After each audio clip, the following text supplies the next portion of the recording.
Le ministre des Affaires étrangères de Macédoine est en visite à Genève. Quelques 70 000 migrants macédoniens résident en Suisse, dont une part importante en Suisse romande. On retrouve tout de suite en direct de Genève Bashkim Izni, le rédacteur en chef d'Albinfo. Bonjour Tania. Oui, effectivement. Oui, nous avons le plaisir de discuter avec le ministre des Affaires étrangères de Macédoine, M. Nikola Popovski, qui est parfaitement francophone. Comme vous le savez, donc, il y a une importante diaspora macédonienne en Suisse. Donc nous profitons de son passage à Genève pour en discuter des questions concernant la Macédoine, mais aussi la Suisse. Monsieur le ministre, bonjour. Bonjour, monsieur. Quelle est la raison de votre visite à Genève? Je suis en visite au Conseil des droits de l'homme au sein des Nations Unies. Donc il s'agit d'un projet, d'une candidature macédonienne pour devenir membre du Conseil des droits de l'homme. Et la Macédoine, en ce qui concerne la question de l'Union européenne, où en est le processus d'adhésion de la Macédoine? On est un pays candidat depuis 2005, en même temps que la Croatie.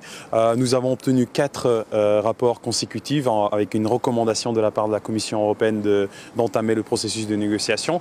Jusque-là, on a toujours été entravé par notre voisin du Sud afin de ne pas pouvoir commencer ce processus de négociation. Mais on a fait énormément de réformes et je pense que le pays est sur la bonne voie d'ouvrir un nouveau chapitre.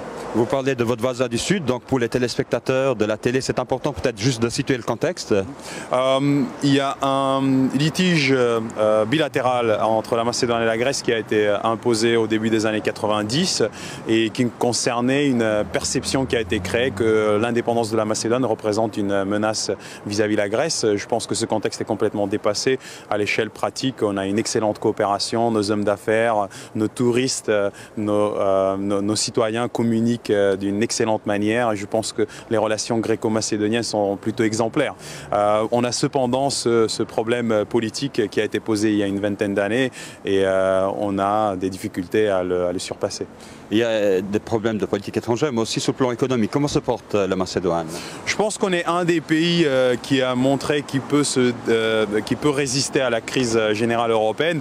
On est une économie extrêmement ouverte, avec énormément d'exportations et d'importations, et on dépend énormément des performances des pays européens. Un quart de nos échanges se fait avec l'Allemagne et pratiquement 90% de l'ensemble des échanges sont avec les pays européens.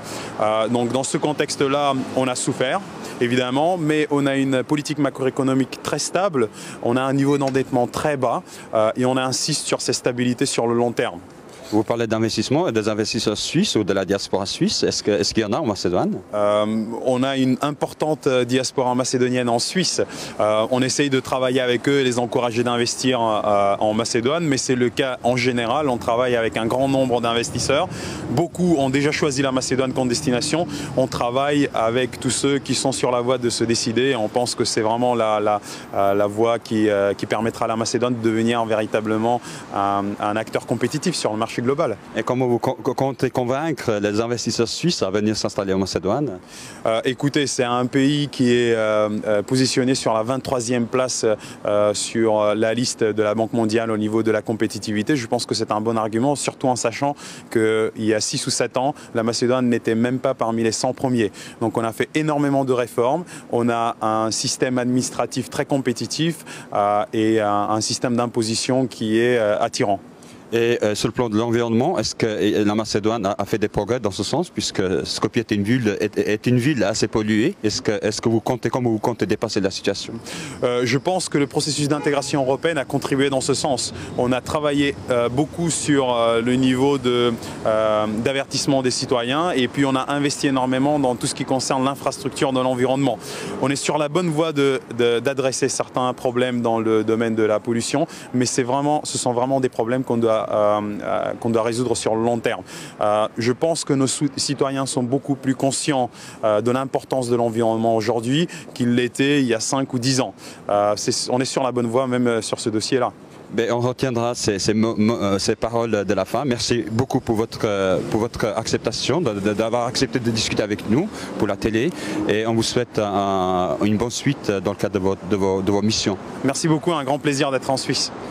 Alors Tania, voilà, nous avons eu un grand plaisir de discuter avec le ministre des Affaires étrangères de Macédoine, qui est, je le rappelle, francophone, chose qui est assez rare dans la région, puisque la langue française n'est pas si présente. Merci Bashkim Izni, bon après-midi.